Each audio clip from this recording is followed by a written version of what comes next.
Salut à tous, on se retrouve pour l'épisode 2433 du Zap Image. On commence aujourd'hui en ce dimanche 9 juillet avec quelques anniversaires aujourd'hui et surtout un joueur connu, c'est Raul Palinha, donc le joueur de Fulham, le milieu portugais, il fête aujourd'hui ses 28 ans. On continue, on va parler des maillots. Donc souvent le dimanche les gars, dès qu'il y a pas mal de maillots, je les dévoile.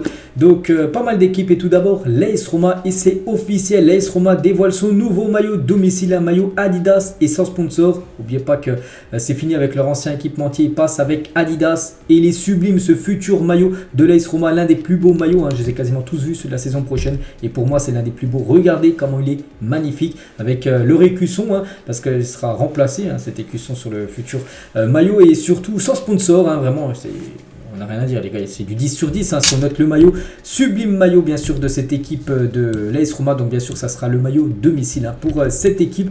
Donc en gros c'est un remake on va dire du maillot de 1993 qu'ils avaient fait, enfin qu'ils avaient à l'époque, c'est pour ça que Adidas s'est inspiré de cette version 93. Toujours avec les nouveaux maillots, Valence aussi présente son nouveau maillot, saison prochaine le maillot domicile, n'oubliez pas que nouveau sponsor de maillot, maintenant ils sont avec TM, je ne sais pas trop ce que c'est. Avant ils étaient avec Cazzo qui sponsorisait aussi Lille, Marseille, ils ont tout changé avec Cazzo parce que Cazzo ne peut plus payer, c'est pour ça qu'il y a un nouveau sponsor de maillot du côté de Valence. Donc voilà, c'est bien ça le maillot officiel de cette équipe pour la saison prochaine en Espagne.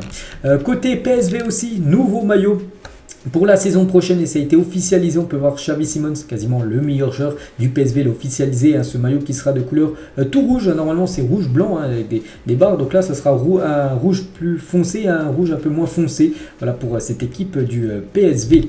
Côté Ajax Amsterdam, là aussi très beau maillot bien sûr pour cette équipe de l'Ajax.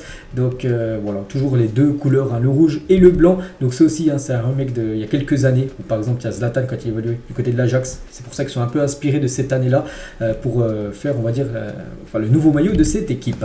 Concernant Brighton les gars, le maillot extérieur de Brighton, parce que le maillot domicile sera de couleur blanc et bleu et le maillot extérieur sera de couleur noir et vert saison prochaine. La Lazio aussi dévoile son nouveau maillot, donc voilà, c'est pour célébrer le 50e anniversaire de leur premier Scudetto, de leur premier championnat remporté en Italie. C'est pour ça qu'ils dévoilent des maillots collector, donc le maillot bleu ciel sera le maillot domicile et le maillot bleu foncé on peut dire sera le maillot extérieur de cette équipe de la Lazio qui jouera, n'oubliez pas, la Ligue des Champions. Schalke aussi dévoile son nouveau maillot extérieur pour la saison prochaine. Aucun sponsor sur la face avant le maillot, c'est que c'est marqué Schalke 04 mais pas de sponsor. Je ne sais pas s'il y aura un sponsor ou ça sera le nom de l'équipe tout simplement qui sera marqué en plein milieu du maillot. Là aussi un très beau maillot bien sûr pour cette équipe de Schalke 04.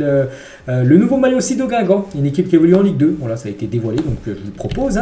Les maillots aussi d'entraînement de Chelsea pour la saison prochaine, donc des très beaux maillots d'entraînement du côté de Chelsea, donc il y a couleur bleue et noir ou maillot couleur blanc, regardez, parce que ça a déjà repris l'entraînement du côté de Chelsea, donc voilà, différents maillots on peut dire, ou même veste d'entraînement du côté de Chelsea.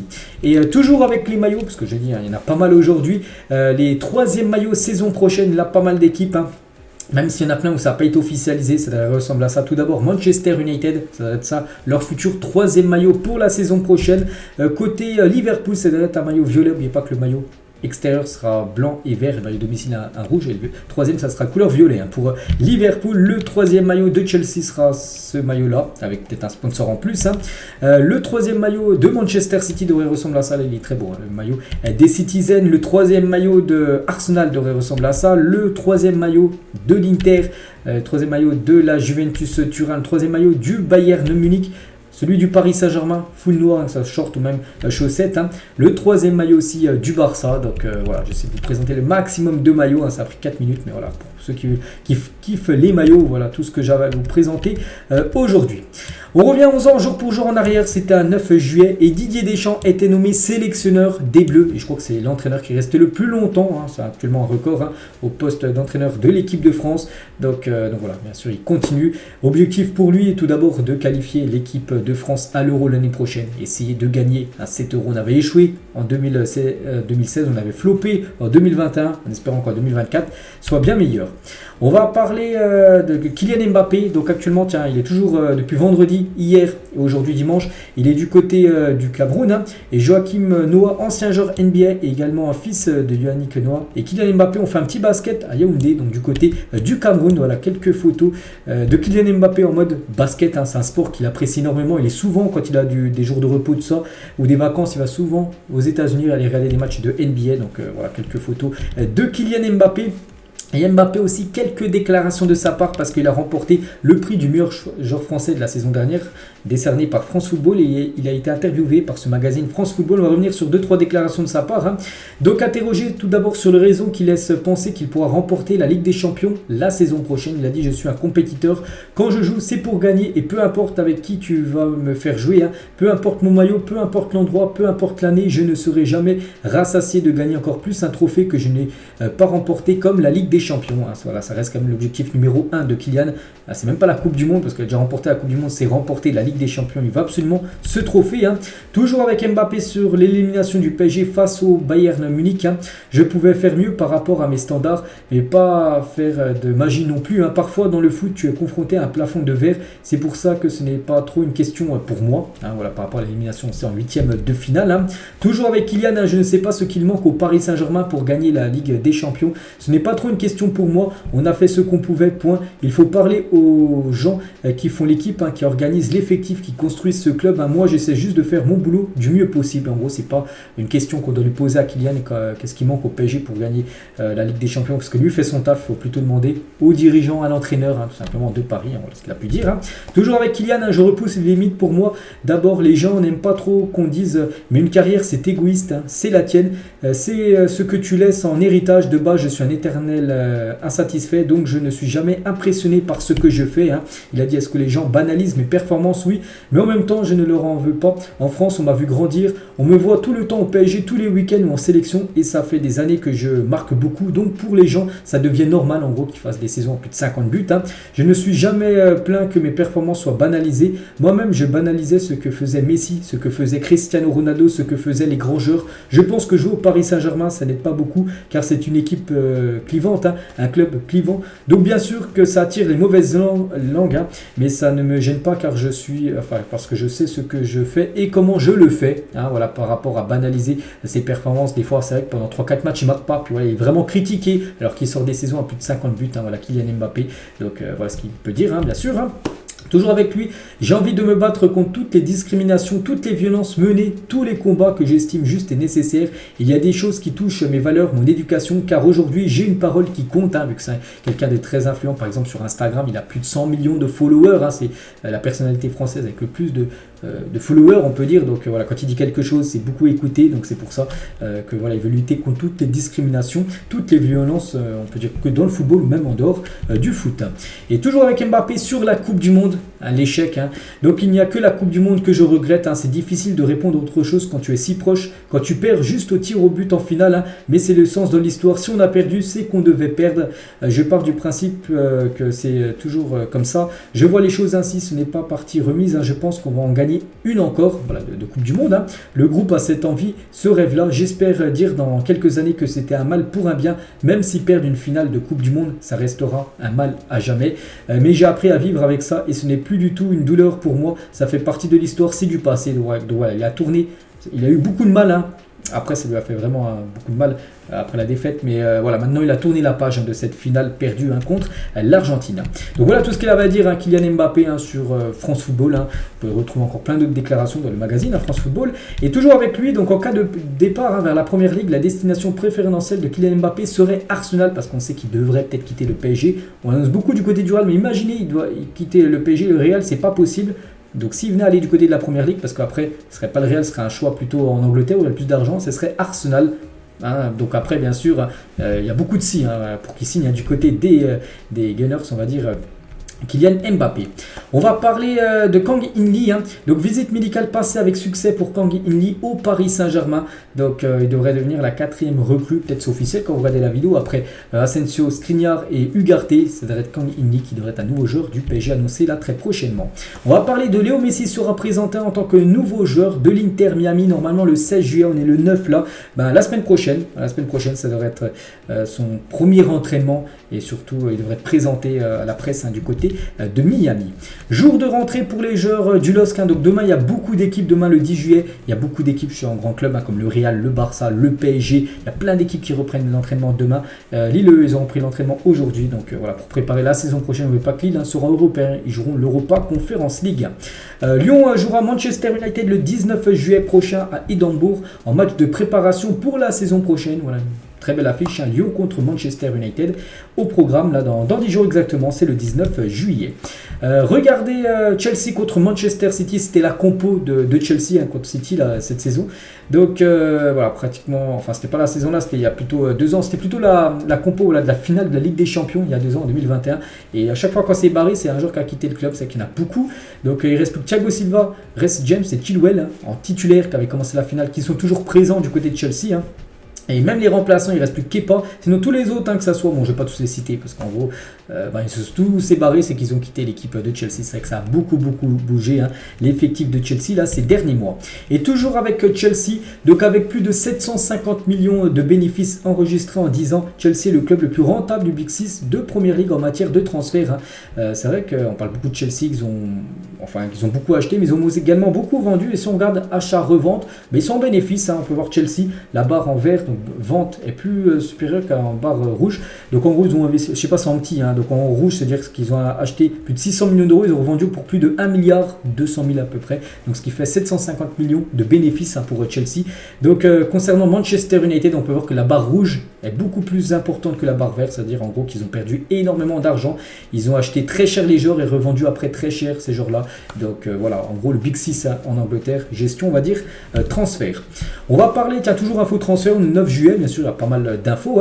Noah Lang va signer au PSV Eindhoven, donc Bruges ne demandait que 12 millions d'euros pour son attaquant hollandais de 24 ans. Donc voilà, normalement direction le PSV, peut-être coéquipier de Xavi Simons saison prochaine.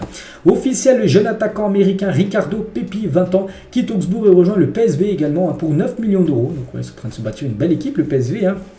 Il jouera, je crois qu'ils ont fini deuxième, ils vont jouer les barrages pour jouer la Ligue des Champions, parce que le deuxième en Eredivisie joue les barrages, le premier qui est le Feyenoord Rotterdam, eux sont qualifiés directement en LDC.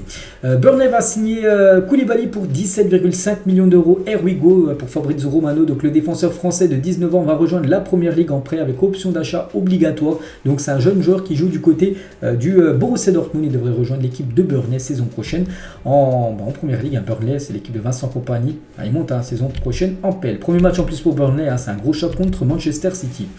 Léo vit ses meilleurs congés, en gros ses meilleures vacances. Voilà une petite photo sur Raphaël Léo, Instagram officiel. Voilà ses vacances, bien sûr. Mais aussi très prochainement de retour à l'entraînement du côté de Milan. Une mère d'un adolescent de 14 ans a lancé un appel à Antoine Griezmann car son fils, qui chose du 50, ne trouve aucune chaussure de football à sa taille. Elle souhaite que l'attaquant français attire l'attention des marques sur ce problème parce qu'elle s'est plaint, mais bon, personne, en gros, elle a peu d'influence et c'est pour ça qu'elle aimerait que Griezmann mette un message pour que les grands équipementiers, donc par exemple l'équipementier de Griezmann c'est Puma, sortent des chaussures bien sûr pour les gens qui ont des très grands pieds, voilà, du 50 bien sûr c'est des grands pieds, mais voilà, le fils de cette femme veut jouer au foot, donc voilà, ça pose problème parce qu'il n'y a pas de 50 pour l'instant en crampon. Et toujours avec Antoine Griezmann, n'oubliez pas que c'est le nouveau numéro 7 du côté de l'Atlético, ce joueur qui avait le numéro 8, il récupère le numéro 7 qu'il avait dans le passé, vu que Félix n'a plus ce numéro 7 du côté de l'Atlético. Et toujours avec les numéros du côté de l'Atlético, Azpilicueta, qui a été recruté là il y a quelques jours, donc ça sera bien le numéro 3 pour Azpilicueta du côté de Madrid. Cristiano Guintoli a quitté Naples et est devenu le nouveau directeur sportif de la Juventus Turin. Après 8 ans à Naples, il a rompu son contrat et a signé chez les Mi, ça qui est une énorme rivalité entre la Juve et Naples, et du coup voilà, il quitte l'équipe de Naples pour aller être directeur sportif du côté de la Juventus Turin. Concernant l'arrivée imminente de Yannick Cahuzac à l'OGC Nice, donc Nice veut se montrer fort face à la pression des supporters parce que Cahuzac, en gros c'était l'adjoint de Franck Hens du côté de Lens, il a résilié son contrat d'adjoint à Lens pour redevenir l'adjoint du côté de Nice du nouveau coach Farioli, je crois qu'il s'appelle, et en gros les supporters ne veulent pas en gros de Cahuzac, de Cahuzac. Dans la compréhension, un transfert retentissant pourrait doucher les ardeurs des supporters parce qu'il pourrait quand même être l'adjoint on va dire de l'entraîneur principal alors que les supporters n'en veulent pas, donc voilà, c'est très très chaud la reprise du côté de Nice.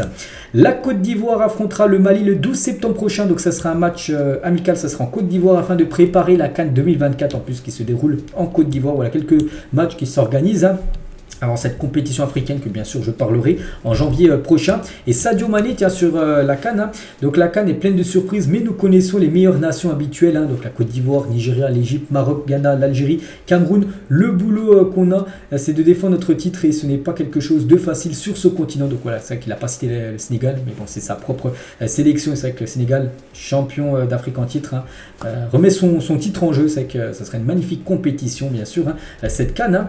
Et Michel Derzakarian, l'entraîneur de Montpellier, sur la CAN. Donc il a dit bien sûr qu'on en parle avec le président du club, c'est un problème parce que pour nous, mais pour beaucoup d'équipes à cette CAN, il devrait la mettre l'été comme tout le monde et personne ne serait embêté, hein, voilà ce qui peut dire. Bon, après voilà, l'été c'est un gros problème parce que si tu mets la CAN l'été, il fait déjà très très chaud.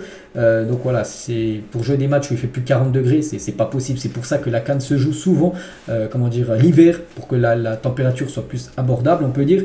Donc après, bien sûr, ça pose problème par rapport au club parce que tous les meilleurs joueurs africains, du coup, partent en sélection et c'est un gros coup dur, bien sûr, pour pas mal d'équipes. Mais bon, voilà, c'est comme ça. Et elle a bien lieu, hein, n'oubliez pas, c'est du mi-janvier jusqu'à mi-février, hein, cette Coupe d'Afrique des Nations. Le président Lula critique le choix de prendre Ancelotti à la tête du Brésil. A dit: j'apprécie Ancelotti, mais il n'a jamais été le sélectionneur de l'Italie. Pourquoi il ne résout pas le problème de l'Italie qui n'a pas participé au dernier mondial? C'est très facile de diriger une équipe en Europe avec 11 joueurs de sélection. Ce qui est difficile, c'est de venir ici et de diriger les Corinthians. J'aimerais voir si Ancelotti se débrouillerait bien avec les Corinthians. Voilà ce que dit Lula, le président de la République brésilienne. En gros, il ne comprend pas pourquoi c'est pas un entraîneur brésilien qui entraîne la sélection brésilienne. Pourquoi Ancelotti, qu'un entraîneur italien, n'entraîne pas plutôt l'Italie, en plus qu'a flopé, hein, lors des deux derniers mondiaux. Ils n'ont même pas été là lors des dernières Coupes du Monde, alors qu'il vient entraîner le Brésil et c'est officiel, hein, il sera bien entraîneur du Brésil l'année prochaine. Belle initiative de l'Union Saint-Gilloise, donc un club belge, hein, qui offre le nouveau maillot extérieur à tous les supporters de 12 ans et moins, ceux qui sont abonnés, hein, compris leur abonnement pour la saison prochaine, cette équipe au stade. Donc les jeunes de moins de 12 ans recevront tous le maillot extérieur en cadeau.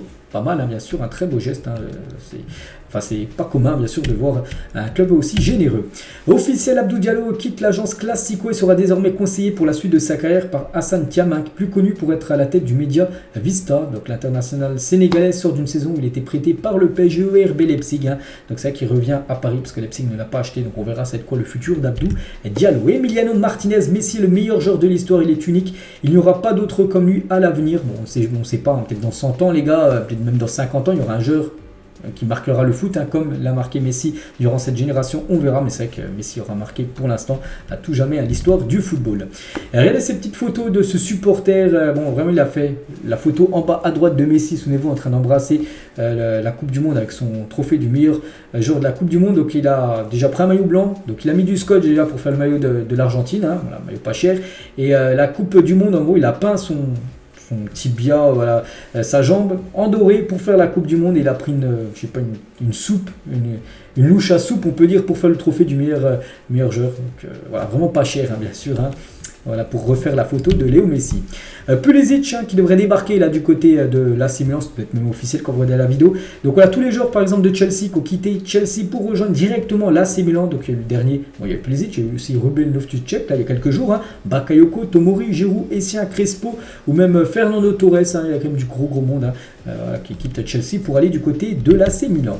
Christophe Galtier serait en discussion avec l'équipe de Al-Shabaab qui ferait le forcing pour l'attirer. L'international français ne serait pas insensible à cet intérêt du club saoudien pour la saison prochaine. C'est que depuis son licenciement là, ça fait déjà 4-5 jours, on ne sait pas ce qu'il va faire. Donc il pourrait peut-être aller en Arabie Saoudite. Peut-être, hein, parce que pour l'instant c'est des pourparlers. Toujours tiens, du côté de Paris, donc dans un communiqué publié, c'était avant-hier, vendredi, l'attaquante du PSG, Khadijatou Diani, a annoncé son départ du club parisien après 6 ans passés au club. Elle termine en plus meilleure joueuse, hein, de la dernière saison de Arkema. Et en gros, elle reste en France, hein, bonne nouvelle, mais elle va du côté de Lyon, un grand rival du PSG, donc voilà, gros retransfert on va dire dans le football féminin.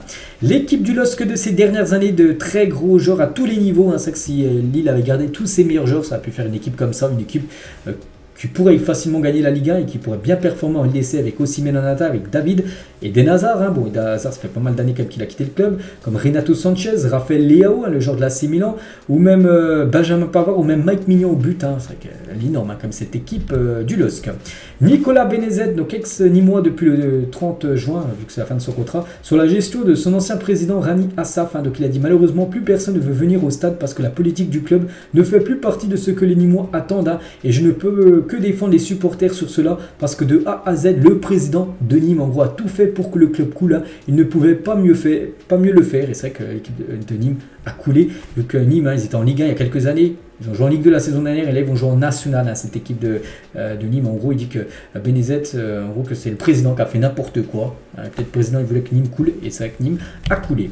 La couleur des sièges change le charme d'un stade. Hein. Par exemple, tu as regardé le parc des Princes hein, quand on change comment dire les sièges, hein. Donc en plus il y a des sièges qui sont enlevés, voilà, regardez, ça change directement bien sûr le stade avec les couleurs des sièges. Et la même chose du côté du stade rennais, hein, regardez le stade là sans siège, et voilà, si tu rajoutes les sièges rouges, hein, ça fait une magnifique image.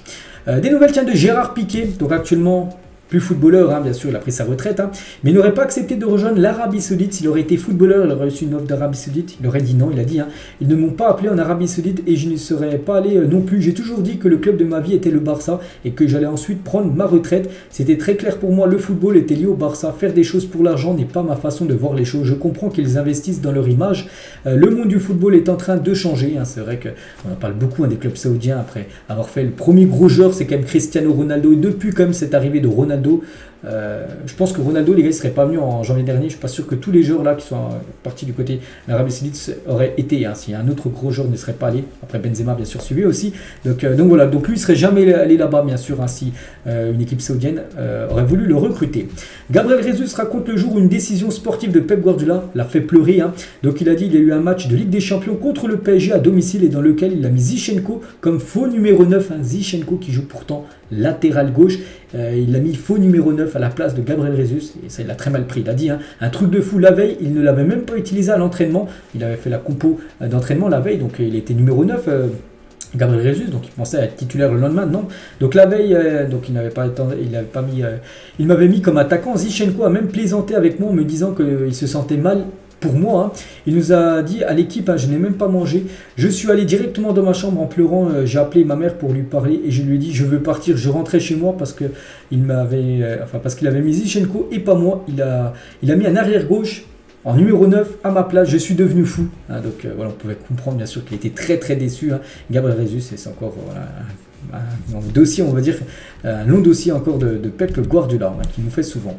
La FIFA a annoncé hier que les arbitres de la prochaine Coupe du Monde féminine, hein, ça commence dans 11 jours exactement, pourront expliquer au public les décisions prises grâce à l'aide de l'assistance vidéo. Donc voilà, ça c'est une évolution on va dire hein, dans le football, hein, qu'on entendra enfin les arbitres qui se disent hein, avec la VAR. Hein. Ludovic Blas, ex-joueur de Nantes, justifie sa signature du côté de Rennes. Il a dit j'ai pensé à ma progression, je ne suis pas le premier ni le dernier à faire ce trajet, quitter Nantes pour aller dans le club quasiment rival à l'équipe de Rennes. Hein. Donc j'ai passé de bons moments là-bas à Nantes. Hein. Certains peuvent être déçus. Après, il faut essayer de penser foot et de me comprendre. Le choix était vite fait. C'était un tout avec un style de jeu qui m'a attiré. La réunion de beaucoup de talents, la mentalité, c'est vrai. On peut comprendre. Hein, il quitte Nantes qui joue le maintien. Aller du côté de Rennes qui joue quasiment une équipe qui peut jouer le titre hein, la saison prochaine. En plus, qui joue l'Europe. Donc on peut comprendre voilà, que Ludovic Blas a envie hein, d'aller ailleurs malgré que ça soit le club rival, on peut dire. Hein. Le Stade Rennais qui l'a rejoint. Le TFC vient de passer les 15 000 abonnés pour la saison prochaine au Stadium. Hein. Pas mal de fans en plus. C'est une saison européenne. Il y a l'Europa League hein, bien sûr pour le TFC. Donc c'est pour ça qu'il y a beaucoup de personnes qui se sont abonnées pour la saison prochaine. L'Ukraine va se joindre à l'Espagne, au Portugal et au Maroc pour présenter une candidature commune pour l'organisation de la Coupe du Monde 2030. Hein. Cette candidature vise à mettre l'accent sur la durabilité environnementale et humaine. Hein. Donc les pays hôtes de la Coupe du Monde 2030 seront connus en septembre 2024. Donc pour l'instant, avant il y avait l'Espagne, Portugal et le Maroc et maintenant il y a l'Ukraine en plus. Hein. Voilà ces 4 là. Il y a aussi 4 pays sud-américains, je crois. Il y a l'Uruguay, je crois il y a l'Argentine, et 2 autres, Chili aussi, je crois ils font aussi une candidature commune. Il y avait aussi l'Arabie Saoudite, mais je crois que c'est retiré. Donc on connaîtra bien sûr les pays hein, qui organiseront cette Coupe du Monde 2030, ça sera en septembre 2024. Et concernant la Coupe du Monde hein, 2026, hein, ça se jouera bien dans 3 pays, Canada, États-Unis et Mexique. Fabio Cannavaro, une rivalité avec la France, hein, mais quelle rivalité entre nous, il n'y a pas de comparaison possible. Hein. Nous avons gagné 4 Coupes du Monde, nous avons joué 6 finales. Nous, on peut éventuellement avoir une rivalité avec l'Allemagne ou le Brésil, c'est tout, mais pas avec l'équipe de France. Donc voilà, il envoie un gros pic quand même par rapport au bleu. Fabio Cannavaro. L'Inde a remporté le championnat d'Asie du Sud pour la 9e fois de son histoire. Les Tigres bleus se sont imposés face au Koweït après une séance de tir au but remportée 5-4. Hein. L'événement s'est tenu du côté de Bangalore, hein, en Inde, hein, du 21 juin au 4 juillet. Tiens, c'était il y a 4 jours dernier, c'est que j'en ai pas parler de cette compétition parce que je ne savais même pas qu'elle avait lieu. Donc je vais parler, voilà, c'est l'Inde qui a remporté le championnat d'Asie du Sud. Hein. Voilà, pour être complet. Les tribunes à une certaine époque, donc il y avait très peu de sécurité quand même, hein, parce que déjà je crois que tout le monde était debout et déjà, il n'y avait pas de rambarde, hein, donc c'est-à-dire ils se font pousser, il y avait un sacré creux, puis tout le monde était entassé, hein, c'était bien sûr à une époque totalement différente.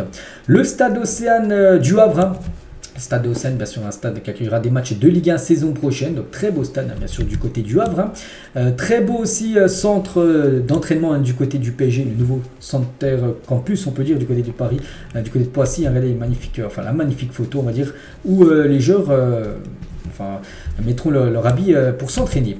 Vous vous souvenez d'Usain Bolt à l'entraînement du Borussia Dortmund. C'est vrai qu'il avait tenté une aventure de footballeur. Hein. Il s'était entraîné parce que son sponsor c'est Puma et Dortmund c'est sponsorisé par Puma. Donc il avait fait quelques entraînements du côté de Dortmund. C'est vrai que c'est un grand fan de football et un grand fan de Manchester United. Hein. Usain Bolt.